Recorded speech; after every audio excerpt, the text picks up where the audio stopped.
What's going on, guys? If you guys have been following the channel Off-Road and Chill, you know that Marlon got his start with the JL and his JKU back in South Florida, which was all about mudding. So yeah, yuck. The Jeeps looked completely different, and he definitely broke several things. Insert here. Engines, starter, everything, right? So Marlon is hard on equipment. We have not seen or done really an install video for a long time, only because now that we're out here, we don't break as much because we're not in the water. That being said, today it's all about this thingamabob.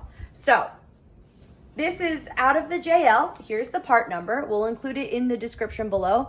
Guys, this is going to be a super short and sweet install, and this is for the longevity of YouTube. If anyone has a question on how to change this in their JL, I'm not sure if it's the same in the Gladiator, but I can't imagine it being any different. Yeah, it is the same. So then you're going to want to keep this video for that. So super simple, guys. We got this part off of eBay. This is, yeah, like I said, we'll include the description or the number in the description below. So let's get to it. Basically, guys, you power wash the entire... Yeah, so I was making a viral reel, like something funny, like for you guys to like comment on it. And I basically power wash this switch, and what happened? Well, you power wash the entirety of the dash, and so we'll insert that here.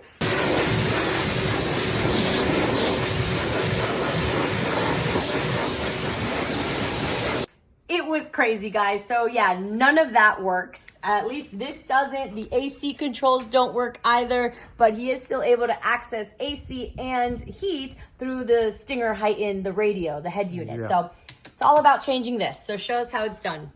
Okay, so you might think that you could access this panel from here, and I'm going to show you guys that there is no like compartment right here.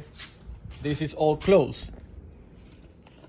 But the easiest way to replace this switch will be to pull it out. So a plastic trim kit? Yeah. But you need to do this, and it's going to sound like a little funny, but don't pay attention to that. You're not going to break it. It'll puff out.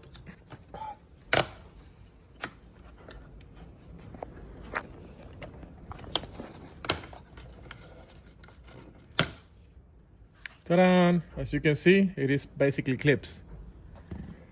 And then you're going to want to pull this down and do the same.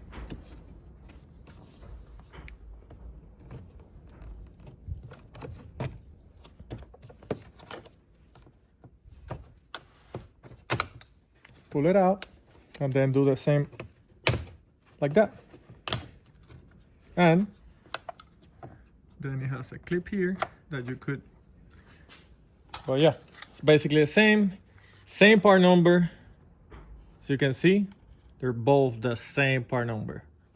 And of course, we're going to include the link in the description below, but you can buy it on eBay. That's the only place that we have found right now that sell it for super cheap.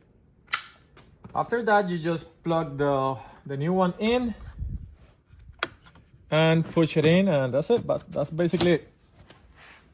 Ta-da!